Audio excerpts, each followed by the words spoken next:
말라기 2장 17절에서 3장 12절까지의 말씀으로 우리에게 주시는 하나님의 말씀에 함께 은혜 받기 원합니다. 오늘 이스라엘 백성들은 하나님을 온전히 알지 못하고 있습니다. 그리하여 17절의 말씀에 보면 너희가 말로 여호와를 괴롭게 하고도 이르기를 우리가 어떻게 여호와를 괴롭혀 드렸나이까 하는도다라고 말하는 것입니다. 그들은 우리가 언제 어떻게 하나님을 괴롭게 하여 드렸습니까? 라며 그와 같이 반문하는 것입니다. 오늘 그들은 어떠한 삶을 살아가며 어떠한 행실로 나아갔느냐? 이는 너희가 말하기를 모든 악을 행하는 자는 여호와의 눈에 좋게 보이며 그에게 기쁨이 된다 하며 또 말하기를 정의의 하나님이 어디 계시냐 함이니라 라고 말씀합니다. 악을 행하면서도 오늘 그들이 악을 행하는 이것이 심판받지 않는다. 우리가 행하는 이 악은 여호와의 눈에 좋게 보인다라고 말하고 있고 정의의 하나님이 어디 계시냐라고 그와 같이 이들이 반문하고 있었다라는 것입니다. 즉 이 말은 쉽게 말하면 악을 행하면서도 하나님을 두려워하지 않는 것이죠. 죄를 지으면서도 하나님이 어디 계시냐? 하나님이 계시면 우리를 심판하실 것인데 봐라 우리가 멀쩡하지 않느냐라며 정의 하나님이 어디 계시냐? 그 하나님이 우리를 어떻게 심판하시냐라며 오늘 그들은 죄를 범하고 악한 길로 나아가고 있다라는 것입니다. 그러므로 하나님께서 어떻게 하시느냐? 3장 1절을 같이 읽습니다. 만군의 여호와가 이르노라 보라 내가 내 사자를 보내리니 그가 내 앞에서 길을 준비할 것이요 또 너희가 구하는 바 주가 갑자기 그의 성전에 임하시리니 곧 너희가 사모하는 바 언약의 사자가 임하실 것이라. 오늘 그들은 우리가 악을 행하여도 하나님은 기뻐하시고 하나님은 우리를 심판하지 않는다라며 여전히 악한 가운데 죄악 가운데 살아가는 그들에 대하여서 하나님이 말씀하십니다. 보라 내가 내 사자를 보내리니 그가 내 앞에서 길을 준비할 것이다. 이제 하나님은 사자를 보내십니다. 그가 무엇을 하느냐? 갑자기 그의 성전에 임하시리니 곧 너희가 사모하는 바 언약의 사자가 임하실 것이다. 그래서 하나님은 그 백성들을 지켜보고 계시고 오늘 그들의 모든 행실을 다 알고 계시고 하나님은 그들을 심판하시는데 오늘 하나님의 심판의 목적은 그들을 정결하게 만드시는 것입니다. 거룩한 백성이 되게 만드시는 것입니다. 죄 가운데 살아가는 그들을 심판하여서 하나님 앞에 온전한 자가 되게 만드시는 것이 오늘 하나님이 행하시는 일인 것입니다. 그래서 2절부터 말씀해 보면 그가 임하시는 날을 누가 능히 당하며 그가 나타나는 때에 누가 능히 서리요 그는 금을 연단하는 자의 불과 표백하는 자의 잿물과 같을 것이다. 금을 연단하기 위해서는 뜨거운 불로서 그 불로서 금을 연단하여서 순금을 만들어 가는 것입니다. 오늘 또한 옷을 깨끗하게 만들기 위하여서는 그것을 표백하기 위하여서 잿물로서 과거에는 옷을 깨끗하게 하는 것입니다.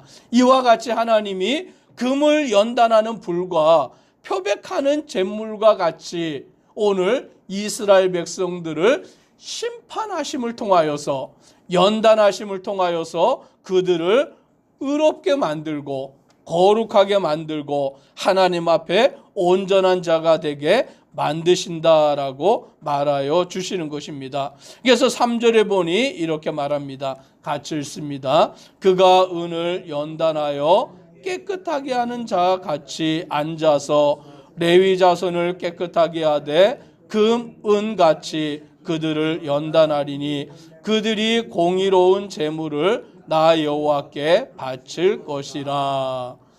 하나님의 심판의 목적이 무엇이냐? 멸망시키는 게 아니에요.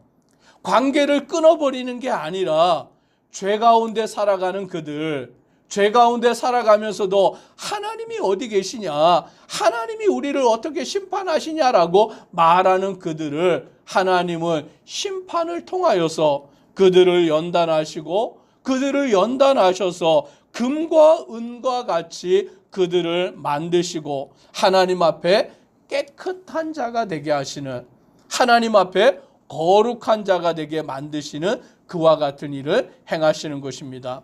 그리하여 오늘 우리들로 오직 하나님만을 의지하고 하나님만을 신뢰하고 주님 앞에 정결한 자가 되어 나오도록 우리를 만드신다라고 그와 같이 말씀해 주고 있는 것입니다. 그리하여 오늘 우리들의 행위는 하나님을 의지하는 자가 되어서 말씀대로 살아가는 자, 하나님의 뜻하신 대로 살아가는 자, 하나님의 기뻐하시는 백성이 되어서 온전히 그 일을 행하여 나아가는 자가 되는 것이다 라는 것입니다. 그래서 5절에 보니 내가 심판하러 너희에게 임할 것이라.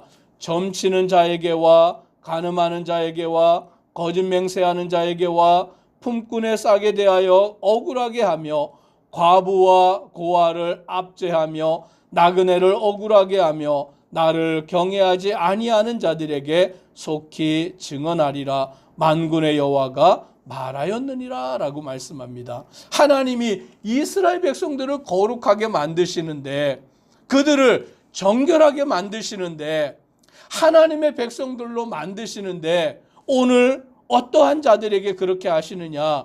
점치는 자, 간음하는 자, 거짓 맹세하는 자, 품꾼에 싸게 대하여 억울하게 하는 자, 고아와 가부를 압제하는 자, 나그네를 억울하게 하는 자, 오늘 이와 같은 자들을 하나님이 심판하셔서 연단하셔서 깨끗하게 하시고 의롭게 하시고 하나님 앞에 거룩한 백성이 되게 만드신다라는 것입니다. 그러면 거룩하게 된 자들이 어떠한 삶을 살아가는 것입니까? 오늘 5절의 말씀과 반대가 되어 살아가는 것이죠. 이제 점치지 아니하고, 이제 간음하지 아니하고, 거짓 맹세하지 아니하고, 품꾼에 싸게 대하여서 억울하게 만들지 아니하고, 과부나 고아를 압제하지 않고 그들을 도와주며 나그네를 억울하게 만들지 아니하고 오직 하나님 앞에 정직한 자가 되어 살아가는 자가 된다라고 말씀합니다. 오직 우리가 하나님 앞에서 거룩해진다라는 게 뭐냐? 우리가 하나님 앞에 정결해진다는 것이 무엇이냐? 단지 예배 드리는 것으로 끝이 아니다라는 거예요. 내 삶 가운데서 거짓을 행하지 아니하고 다른 자들을 압제하지 아니하고 오늘 연약한 자들을 도와주며 주님 안에서 함께 나아가는 것, 그것이 바로 하나님 앞에 의로운 자, 정결해지는 자의 삶이다라고 말씀해 주십니다. 그리고는 이제 두 번째로 하나님은 이스라엘 백성들에게 내게로 돌아오라라고 말씀하십니다. 너희는 내게로 돌아와라.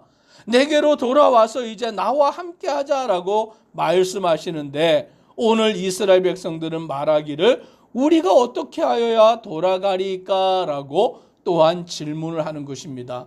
우리가 어떻게 하는 것이 하나님께 돌아가는 것입니까? 라며 질문하는 이스라엘 백성들에게 하나님은 그들이 어떻게 하는 것이 하나님께 돌아오는 것이냐라는 것을 말씀하십니다. 8절의 말씀을 우리가 같이 함께 읽습니다. 사람이 어찌 하나님의 것을 도둑질하겠느냐? 그러나 너희는 나의 것을 도둑질하고도 말하기를 우리가 어떻게 주의 것을 도둑질하였나이까 하는도다. 이는 곧 11조와 봉헌물이라. 오늘 하나님이 이스라엘 백성들에게 너희는 내게로 돌아오라 라고 말씀하십니다. 우리가 어떻게 하는 것이 하나님께 돌아가는 것입니까? 라고 질문하는 이스라엘 백성들에게 하나님은 사람이 어찌 하나님의 것을 도둑질하느냐라며 그들을 향하여 책망하고 계십니다. 그들이 무엇을 도둑질하였느냐? 그것은 바로 하나님께 마땅히 드려야 되는 11조와 봉헌물을 온전히 드리지 아니하였다라고 말씀하고 있는 거예요.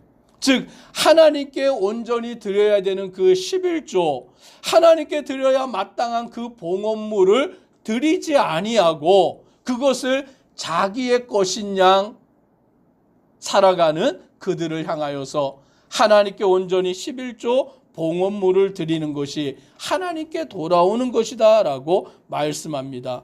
그러면 9절에 너희 온 나라가 나의 것을 도둑질하였으므로 너희가 저주를 받았느니라 라고 말씀합니다.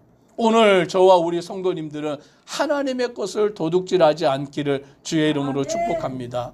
오늘 그것이 무엇이냐? 바로 11조 10의 1을 하나님의 것으로 구별하여 드리는 것이죠. 이 땅의 모든 것이 다 하나님의 것인데 하나님이 천지를 창조하셨고 모든 것을 주장하시니 다 하나님의 것인데 하나님이 우리에게 주신 것 가운데서 10의 1을 구별하여 하나님께 드림을 통하여서 우리는 신앙을 고백하는 것입니다. 이 땅의 모든 것이 하나님의 것이고 내게 있는 모든 것도 하나님의 것인데 특별히 10의 1을 구별하여 주께 드림으로 내가 하나님을 믿고 의지하며 나아갑니다라는 신앙을 고백하는 것입니다. 그런데 하나님은 물질이 없기 때문에 우리에게 11조를 요구하시는 게 아니에요. 또 하나님이 그 물질로 가지고 하나님을 영화롭게 하시는 것도 아닙니다. 그런데 왜 우리에게 11조를 드려라, 봉헌물을 드려라 라고 말씀하느냐? 10절의 말씀을 같이 함께 읽습니다.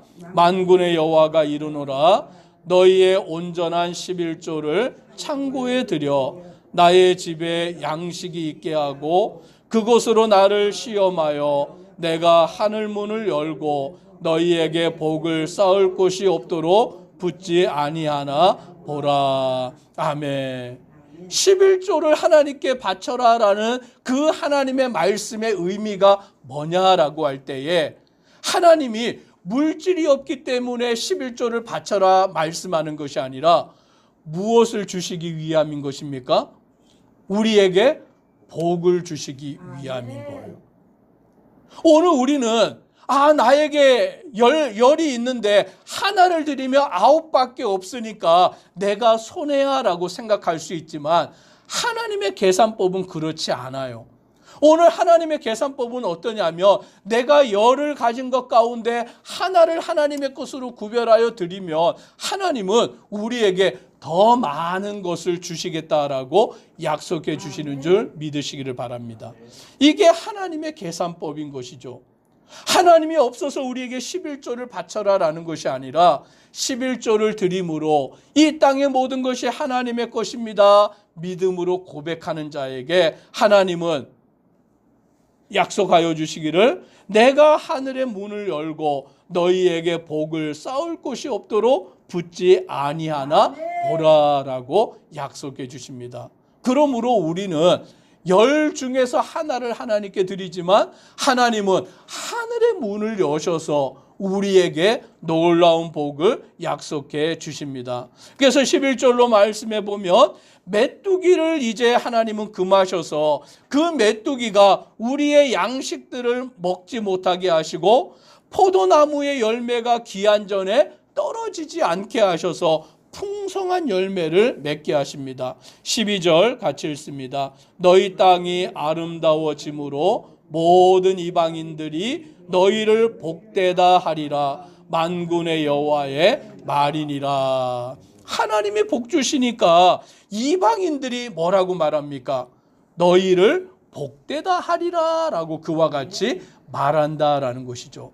하나님을 알지 못하는 이방인들이 하나님을 믿는 자들이 하나님께 11조를 드리고 하나님이 주시는 복을 누리는 것을 볼 때에 너희가 복되다라고 그와 같이 인정하게 된다라는 거예요. 오늘 우리는 하나님이 행하시는 역사, 우리에게 복 주시기를 원하시는 하나님을 알고 믿고 따라가는 믿음의 성도 되기를 주의 이름으로 축복합니다. 기도드리겠습니다.